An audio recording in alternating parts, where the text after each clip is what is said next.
Assalamualaikum warahmatullahi wabarakatuh. Perkenalkan, nama saya Rizky Amelia dari Prodi Manajemen kelas A. Di sini saya akan menerangkan tentang etika bisnis berdasarkan Pancasila.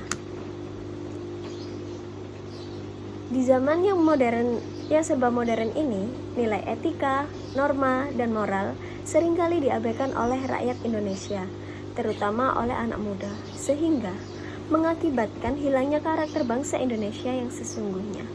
Menanggapi itu semua, perlu diperkenalkannya Pancasila sebagai nilai etika. Karena pada dasarnya Pancasila merupakan suatu nilai yang di dalamnya terkandung pemikiran yang bersifat kritis, mendasar, rasional, sistematif, dan komprehensif atau menyeluruh. Seperti yang kita ketahui, sebagai suatu nilai, Pancasila memberikan dasar-dasar yang bersifat fundamental dan universal bagi manusia baik dalam hidup bermasyarakat, berbangsa, dan bernegara. Diharapkan setelah mempelajari Pancasila sebagai sistem etika, masyarakat dapat menjadikannya sebagai pedoman di dalam kehidupan sehari-hari. Pengertian etika sendiri yaitu etika adalah kelompok filsafat praktis atau filsafat yang membahas bagaimana manusia bersikap terhadap apa yang ada dan dibagi menjadi dua kelompok. Etika merupakan suatu pemikiran kritis dan mendasar tentang ajaran-ajaran dan pandangan-pandangan moral. Di sini kelompok etika dibagi menjadi dua, yaitu yang pertama etika umum. Etika umum mempertanyakan prinsip-prinsip yang berlaku bagi setiap tindakan manusia. Pemikiran etika beragam, tetapi pada prinsipnya membicarakan asas-asas dari tindakan dan perbuatan manusia serta sistem nilai apa yang terkandung di dalamnya. Yang kedua ada etika khusus. Etika khusus membahas prinsip-prinsip tersebut di atas dalam hubungan dengan berbagai aspek kehidupan manusia, baik sebagai individu maupun makhluk sosial.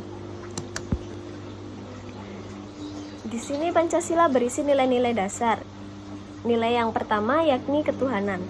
Secara hierarkis, nilai ini bisa dikatakan sebagai nilai tertinggi karena menyangkut nilai yang bersifat mutlak. Seluruh nilai kebaikan diturunkan dari nilai ini. Suatu perbuatan baik dikatakan baik apabila tidak bertentangan dengan nilai, kaedah, dan hukum Tuhan. Nilai kedua yakni kemanusiaan. Suatu perbuatan dikatakan baik apabila sesuai dengan nilai-nilai kemanusiaan. Prinsip pokok dalam nilai kemanusiaan Pancasila adalah keadilan dan keadaban. Keadilan mensyaratkan keseimbangan antara lahir dan batin, jasmani dan rohani. Sedangkan keadaban mengindikasi keunggulan manusia dibanding dengan makhluk lain seperti tumbuhan, hewan, dan benda tak hidup. Karena itu, suatu perbuatan dikatakan baik apabila sesuai dengan nilai-nilai kemanusiaan yang didasarkan pada konsep keadilan dan keadaban dari nilai kemanusiaan menghasilkan nilai kesusilaan. Contohnya seperti tolong-menolong, penghargaan dan kerjasama, dan lain-lain. Nilai yang ketiga yakni persatuan. Perbuatan dikatakan baik apabila dapat memperkuat persatuan dan kesatuan. Karena sangat mungkin seseorang seakan-akan mendasarkan perbuatannya atas nama agama. Namun apabila perbuatan tersebut dapat memecah persatuan dan kesatuan, maka pandangan dari etika Pancasila bukan merupakan perbuatan baik. Nilai yang keempat yakni kerakyatan.